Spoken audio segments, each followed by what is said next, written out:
Halo kawan, kemarin pada saat polling terakhir kita dapati bahwa Raffi Ahmad yang teman-teman pengen lihat gimana sih struktur namanya apa seperti itu ya.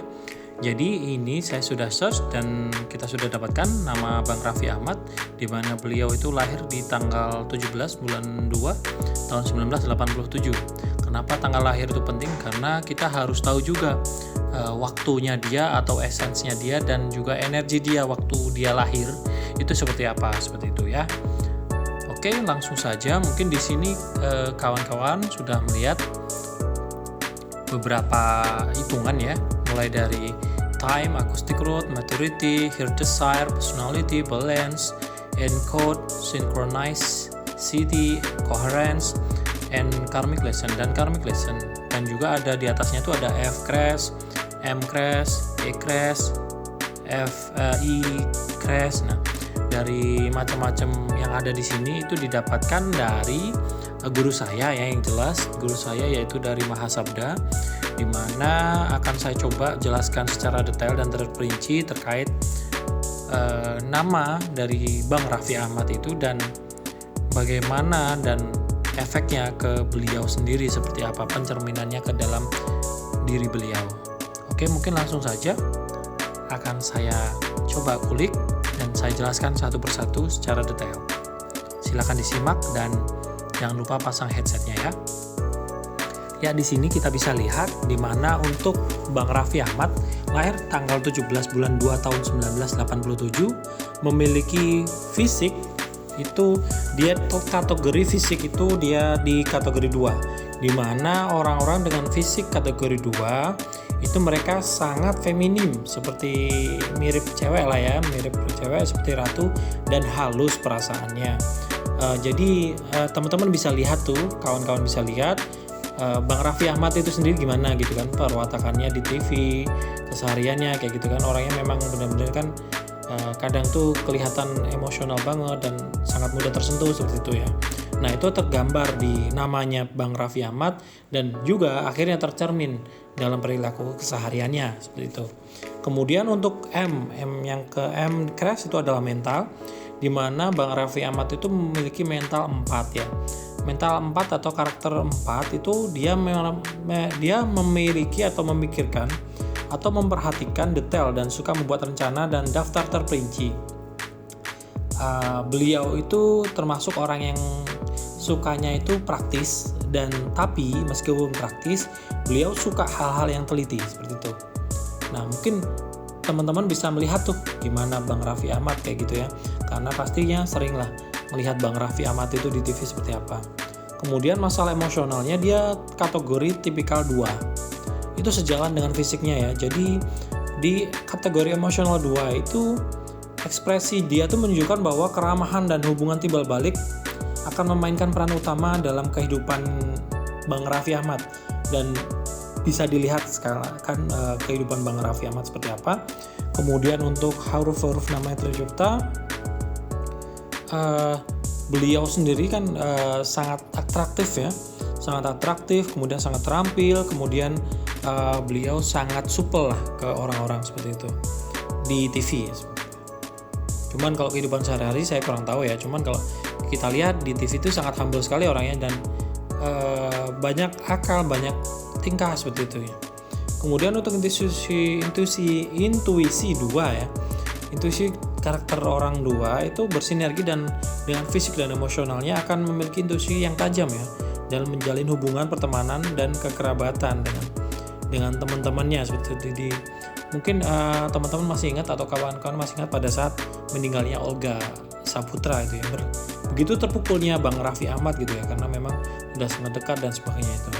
Nah, seperti itulah orang-orang dengan karakteristik numerik 2 untuk fisiknya, kemudian emosionalnya dan juga intuisinya. Tapi karena mentalitinya beliau kategori 4, jadi ini adalah salah satu faktor penunjang seperti itu. Oke, mungkin langsung lanjut lanjut ke bawah ke beberapa pembacaan 9 komponen-komponen yang menyusun atau membentuk karakter atau masa depan dari Bang Raffi Ahmad. Sekarang kita masuk ke time. Ya, time dari Bang Raffi Ahmad itu adalah time 8, di mana kalau time itu adalah anugerah ya, anugerah dari setiap manusia, di mana setiap manusia tidak akan memiliki waktu yang sama dalam kelahiran.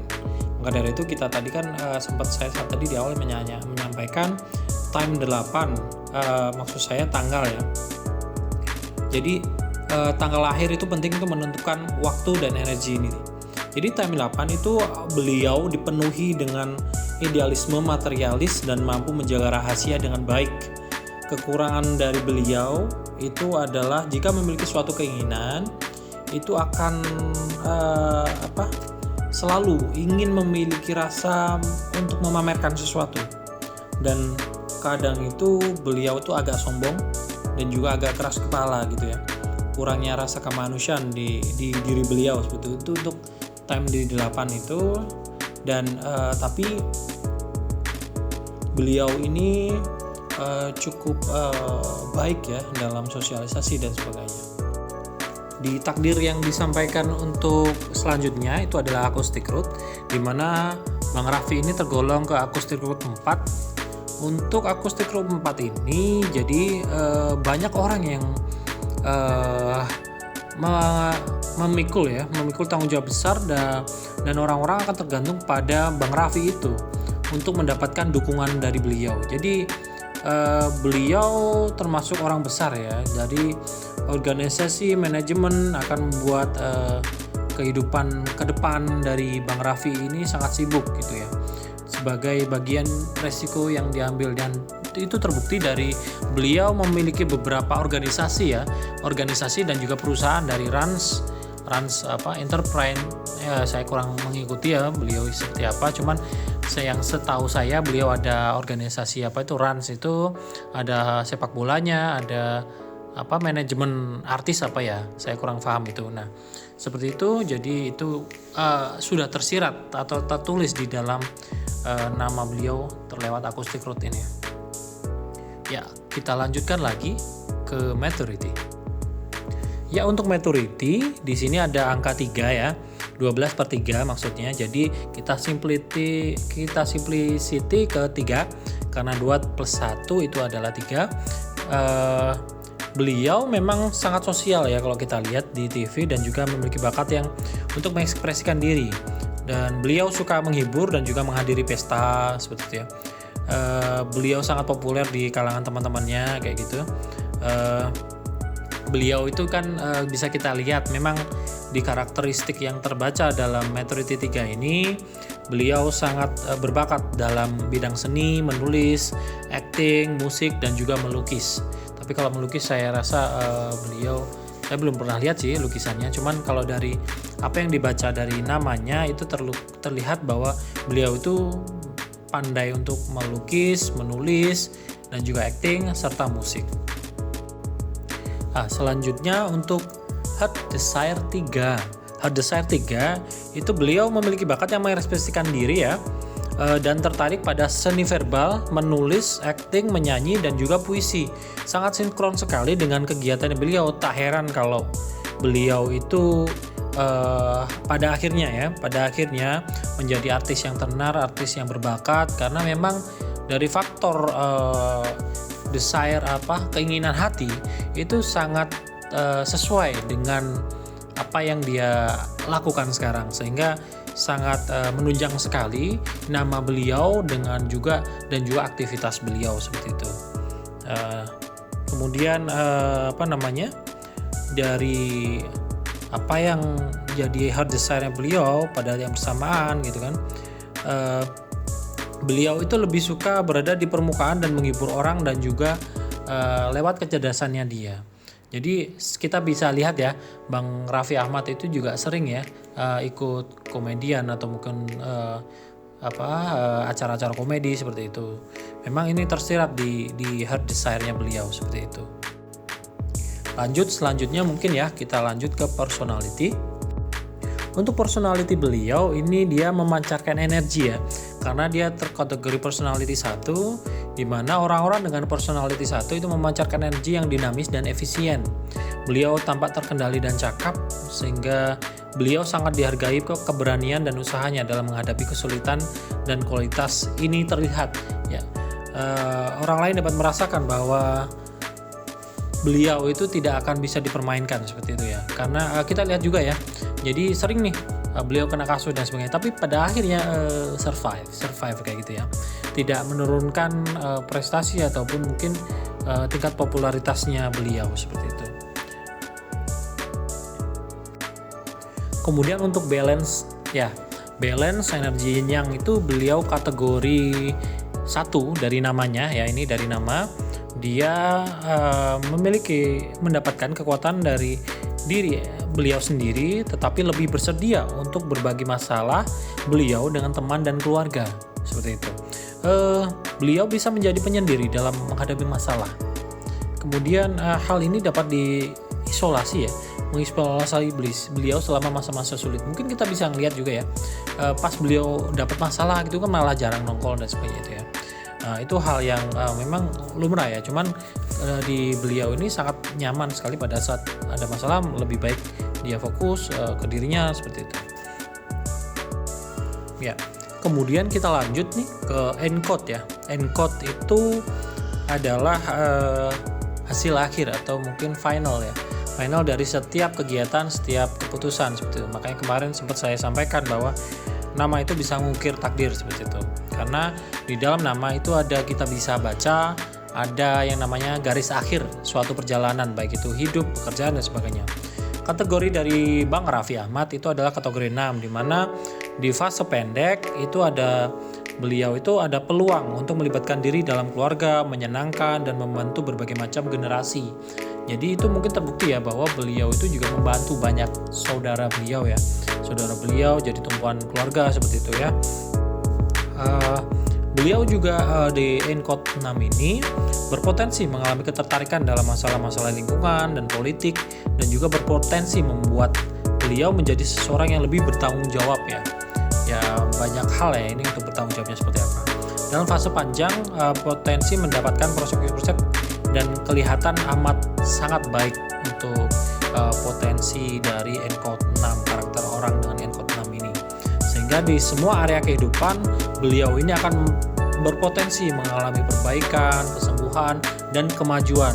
Dan kita bisa lihat ya, beliau itu dari tahun ke tahun makin kaya, makin makmur, makin bahagia seperti itu. Itu tercermin dalam namanya beliau seperti itu. Nah, kemudian untuk synchronicity 100%.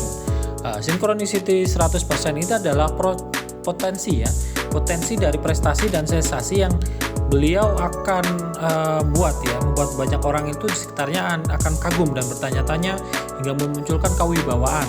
Jadi kalau kita gampangnya bilang itu beliau itu memiliki aura yang sangat terpancar keluar sampai 100%, dan bahkan alam pun merespon seperti itu, sehingga apa yang dilakukan, langkah-langkah beliau itu kadang dipermudah terus oleh alam seperti itu, sehingga kita bisa lihat bahwa Bang Raffi itu dari tahun ke tahun sukses kayak gitu. Nah, kemudian kita lanjut ke coherence. Coherence dan sinkronisasi sebenarnya itu harus jadi satu kesatuan ya, biar saling sinergi dan makin bagus. Nah, kita lihat, saya juga kaget di sini coherence-nya Bang Raffi itu 90% ya. Itu menandakan bahwa beliau cukup baik sekali dalam memanfaatkan kesempatan dan peluang. Dan kita bisa lihat bahwa beliau akhirnya menikah dengan, mohon maaf ya, orang yang terpandang, mapan, dan akhirnya menunjang karir beliau seperti itu.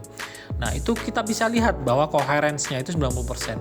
Dia bisa membaca peluang, ini yang bagus seperti itu.